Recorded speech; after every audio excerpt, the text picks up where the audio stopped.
Hey, what's happening, guys? It's Jamie. It is the day after Father's Day, June, I believe it's 19th, 2023. It could be an off a day, but it's definitely Father's Day yesterday. Did you know that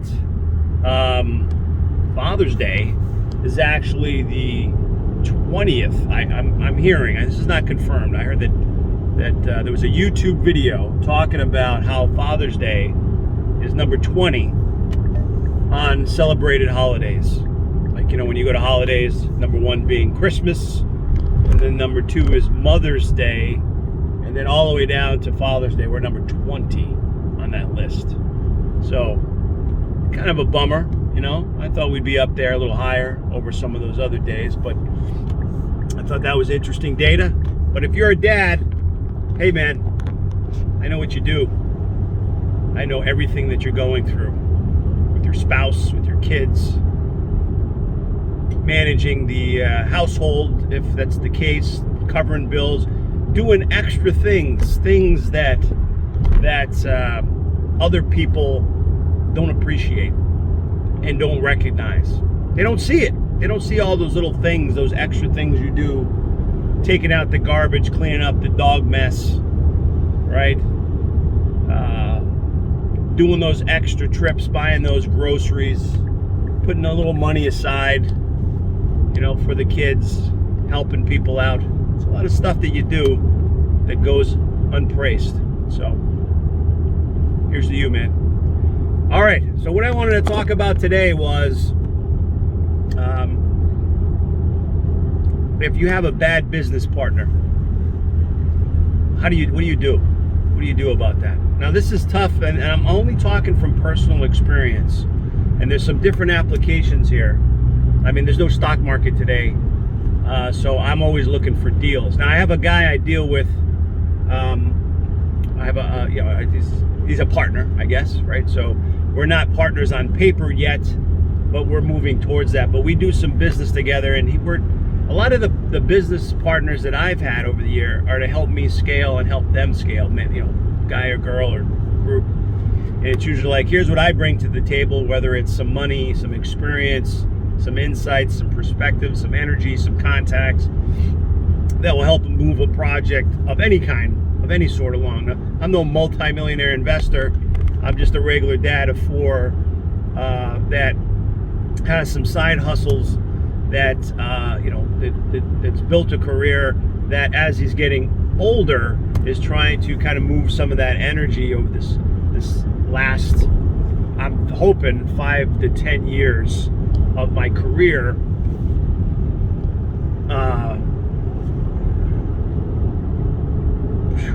working, and then letting some of these passive incomes, revenue streams, do the work, do the heavy lifting. All right, and I think that's a good strategy for most of us. Some people are born into a trust. I have friends that inherited large amounts of money, millions of dollars, that make it a little bit different, right, than someone that just worked. And I'm not talking down to them, because it's just a different kind of road that you follow. When you would just inherit a bunch of money, it just falls in your lap. Now you're like, how do I keep it? How do I maintain it? How do I not lose it? And that happens to a lot of people, because they get this money that was built over generations, all right, 1 or 2 generations, and then the third or fourth generation, or whatever, they inherit this money, and they don't know how to manage it. They blow it. So when you work for it, I mean, you can still lose it, but when you work for it and you get to a better place in life, I mean, granted, you might not be 20 or 30, right? You might be 40 or 50 or 60 or older, where, you know, you kind of make it, and you have some financial freedoms that you didn't have when you were younger, and then your children or grandchildren are going to have this opportunity if God so wills it, right? So to me, the business partners that you get and the different things that you do can really jeopardize your time, which is the most valuable asset, in my opinion. Your time, energy, and then, of course, the money, right? Whatever that money looks like. So sometimes I have put out money that is I'm looking for an ROI, a return on investment, on some specific project. So if I buy a property and if there's financing involved, and then there's a monthly mortgage that comes into play, then if it's me and somebody else or a group of people, we're going to have a agreement like, hey, the mortgage is $4,000 a month. The income on that property should be $6,000 a month. I'm just throwing something out there. So forget about the expenses to buy the property and maybe to furnish it, to fix problems that it might have, right? Electrical, plumbing, cosmetic, things like that. Just the mortgage, the debt service each month is $4,000 a month. Then if it's me and one other person, obviously it's an easy number. $2,000 each is what we're on the hook for to service the debt. Now, if we make $2,000, whatever agreement we make, like in other words, if it made $6,000, we have to say, okay, well, we already covered the debt. We have an extra $2,000. How much of that do we need to set aside for property management if we have one? Unexpected issues that are going to be coming up down the road. Like to me, at some point you might need new roof, windows, something, plumbing. So you kind of put money aside for vacancies and problems, and then you're left over with a net to you that you split. So let's again keep it simple. If it's 50%, if your net is $2,000 after you service the debt, you got $2,000. You say, look, let's set aside $1,000, and we each get a $500 each. Okay, so now if I have to do all the work, meaning I have to manage the property, I put money up to fix problems, landscape, plumbing. I'm thinking of one recently that I had to fix a bathroom, get new toilets, do stuff like that, and this starts to accumulate. It starts to stack up. And then the person has the audacity to ask me, for money for something else, that they agreed to pay. Now, the most difficult part of having business partners is if you don't have some type of written black and white agreement. I really believe that, and we erroneously get into some of these partnerships with friends and family members that we care about or love. And we think, oh, that trumps everything. It could be your kid. It could be your dad. I mean, I don't know.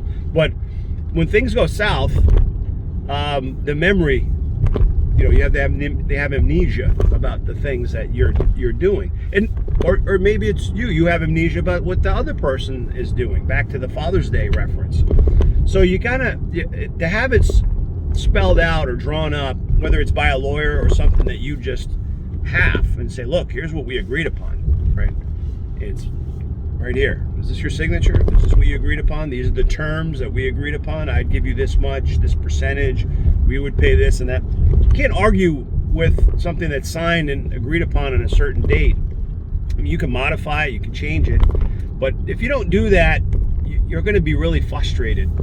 You can be really frustrated, and it can cause division and animosity and tension, because every time you look at that person, you're going to think of, man, that person's screwing me over. They're taking advantage of me. It's bad business. And if it's bad business, you're not going to want to do any more business with that person. And you are hurting yourself. Don't be fooled. I know you're saying like, oh yeah, I don't need them. But sometimes other people elevate you, like they help you to get to the next level. They help you to accomplish more. 4 hands are better than 2. I don't care how you slice it, how capable you are. So when you have more people involved, if you have the right terms agreed upon and mapped out so there's no misunderstanding, because communication is vital, then you are definitely going to be able to scale, or to do more with your, people say that, I'm scaling my business. You can be more profitable. You can grow your business more, whatever that is. If you have a company that sells donuts, right, or hot dogs, you can only cook so many hot dogs, serve the customer, right, prep them, clean, so many by yourself. You need help. There's a place near me. It's a family that owns it. It's a tropical smoothie cafe, which I love that place. And it's a family. Two sons, the mother and father. They run it, and they're a team. Like, they're banging it out. And you know what? They had to hire more and more people every time I go there because they're so busy.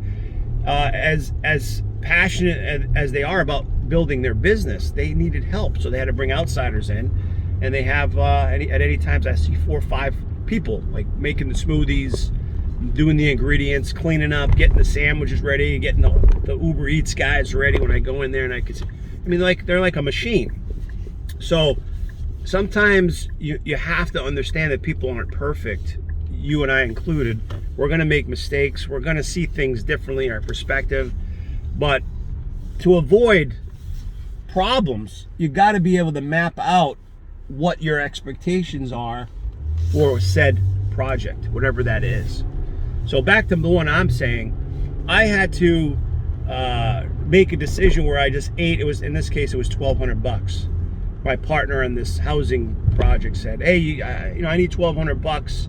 You charged me $1,200." And I was shocked that they even said this, but after I calmed down, because I was pretty angry that they had said this, because I had put in $20,000 to their $1,200. I mean, legit. And I was just like, man, how could they ask me for that? But then what I did is, after I got over the initial emotional, like, frustration of that, and understanding that I didn't have something in writing with this person because it happened to be a family member, and I love them and care about them, so I was like, okay, let me just outline everything. I hate to do this, but I'm going to have to outline every item that I've done. And it sounds petty, but I had to do that. I itemized. I spent this on some landscape stuff. I spent this on some plumbing stuff. I spent this on some electrical things and paint and so on and so forth. And they could see that you can't argue with the numbers. And I said, so you're asking me for this, and I've done that.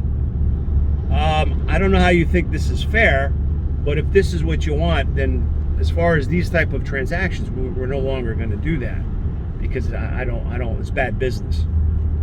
So the person relented and said, all right, yeah, you should have told me that from the beginning, which they're right, because they just didn't see it that way. They're buying somewhere else. You can't know what someone else is thinking. So they're like, yeah, no problem. But you want to avoid that, because you know what? It's just like if somebody owes you money. Like if somebody says, hey, can I borrow $100, $20? And they don't pay you back. What's going to happen? No matter how good of a friend that person is, or how much you like them, or even if it's just a potential business venture of some kind, you're going to remember that every time you see the person. You're going to go, that guy owes me $20, right? You have anybody like that? It makes me think of that movie with it's called The Bronx Tale, and I think his name was Colagio, something like that, with Sonny. And the guy owes him $20, and he's like, I'm gonna go get that guy. And Sonny says, forget it. The guy did you a favor. Now you don't have to worry. Like, you just got rid of that guy for $20. And sometimes that happens. People take advantage. They think they beat you, but really they're beating themselves. So if I have a bad transaction, and I usually measure it out, where I'm like, all right, I did this little thing with him or her or them, and it didn't work out. It was a nightmare. It was painful. Then I just ain't gonna do it again. It's done. It's a dead relationship. Even if there's some benefits. In some cases, I'm like, it's not worth the trade-off. And you gotta, you weigh it out and say, is it worth it? And sometimes the pain, or as David Green says on Bigger Pockets, sometimes the juice is worth the squeeze. And you just have to accept that. Like, this is like when if you work out and exercise and stuff, like, it's not pleasant doing that exercise. Maybe for some people they enjoy it, but I've never gone in the gym. I've always felt good afterwards, but it's not like I'm always motivated to go do it. But it's worth it because you're healthier, you feel stronger, you feel better about yourself when you do these things. If you eat better and not pollute yourself with all these things that we generally eat and drink that aren't great for us, there's positive results. So sometimes you have to get into business relationships with people that you may not like them, but you can't deny some of the things they bring to the table. And if you can corral that, or put some boundaries there that won't be broken or overstepped, then you're protecting yourself from bad business and being let down. And that, to me, is really one of the only ways you're going to ever really get to that next level. Not for everybody, but at least that's my own personal experience. All right, I'm here now. I'll see you guys next time. I hope you have a great Monday on Juneteenth. Bye.